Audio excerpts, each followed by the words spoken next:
ఏమిటి అవుతారు? మిమ్మల్ని చూస్తే ఎవరు డాక్టర్ అనుకోరు, ఇంటి పని అబ్బాయి అనుకుంటారు. అనుకుంటే నా డాక్టర్ డిగ్రీ అయినా పోతుందా? మీతో ఎవరు మాట్లాడగలరు? ఈయన మా బావలా ఉన్నాడు. మా బావే చెబుతా. రేయ్ నిన్నే రా. సీతన్నట్టుగా వీళ్ళని పనివాడు అనుకుంటున్నాడా? నన్నే నిన్నే రా రా.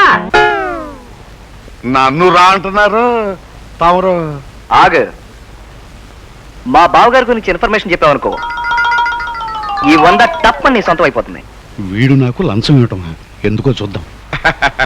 ఈ రోజులో లంచాలు తీసుకోవడానికి దెయ్యాలే వెనకాడినప్పుడు నా ఒక్కడు నాదే ఉందండి.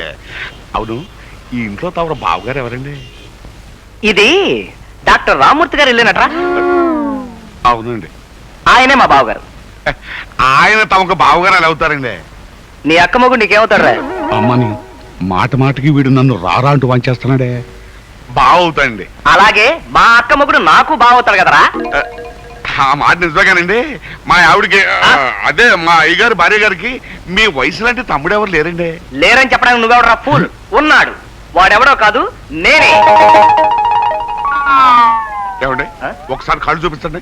ఏ అవి ముందు తిరుగున్నాయా వెనక్కి తిరుగున్నాయా చూద్దాం. అంటే నేను దెయ్యంలా కనిపిస్తున్నానా? లేకపోతే ఏమిటండి, మా అయ్యగారు బామ్మర్ది ఏలూరులో ఎప్పుడో ఎట్లో పడి చనిపోయాడు. అనే మా అక్క బావ వాడు కూడా అనుకుంటున్నారు. ఈ కొట్టుడు ఏమిటండి? నీళ్ళలో పడి లేచాక అలవాటు అయిపోయిందిరే. ఇదిగో నిన్ను చూస్తే న్యాయం ధర్మం జీర్ణించిపోయిన పెద్ద మనిషిలా కనిపిస్తున్నావు. న్యాయం నువ్వే చెప్పు. అలా ఏట్లో పడి కొట్టుకుపోయి ఓ చోట చేరాను. ఉన్నట్టుండి నా వీపు దొరద పుట్టింది. పారాని గోకేసుకున్నాను. ఇదిగో చచ్చిపోయినాడు ఎవడన్నా వీపు కొట్టుకుంటాడా? దాన్ని బట్టే నేను బతుకున్నాను నాకు తెలిసింది. కరెక్టే, వీడు నిజంగా నా బామ్మర్దే. ఏమండి ఈ ఒక్క పాయింట్ చాలండి మీరే మా అయ్యగారి బామ్మర్దే అని చెప్పడానికి. ఏమండి ఇవి నాతో పైకి వచ్చాయి. పద. నేను మీ బావగారిని అగ్గారిని పిలుచుకొస్తాను కదండి, మీరు ఇక్కడ కూకోండి. అలాగే లేరా.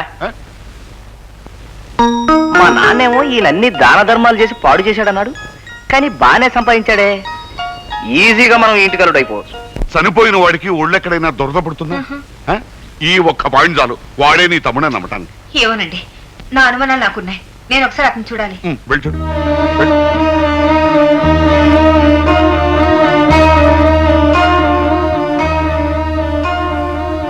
ఎవరు బాబు నువ్వు?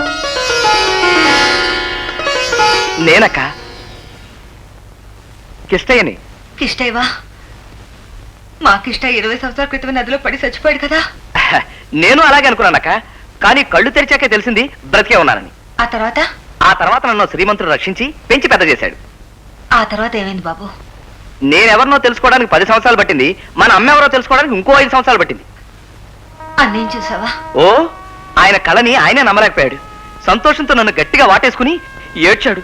ఓ వారం రోజులు పట్టిందక్క ఏడు పాపడానికి. అన్నయ్య నన్ను అడిగాడా? ఎన్నోసార్లు అడిగాడు.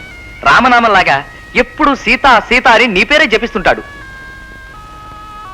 ఎందుకక్క అలా చూస్తున్నావు? నా మీద నమ్మకం కలగలేదా? చూడు.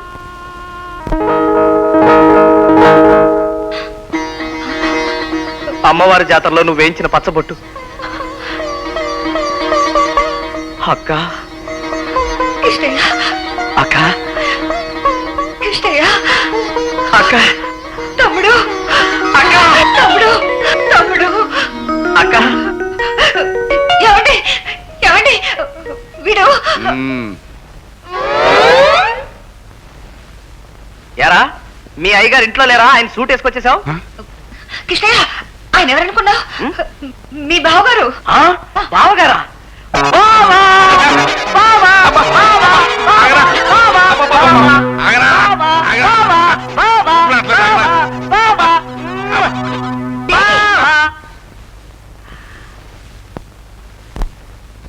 అక్క ఎవరి చిలక? మా పెద్దమ్మాయి దేవి. దేవి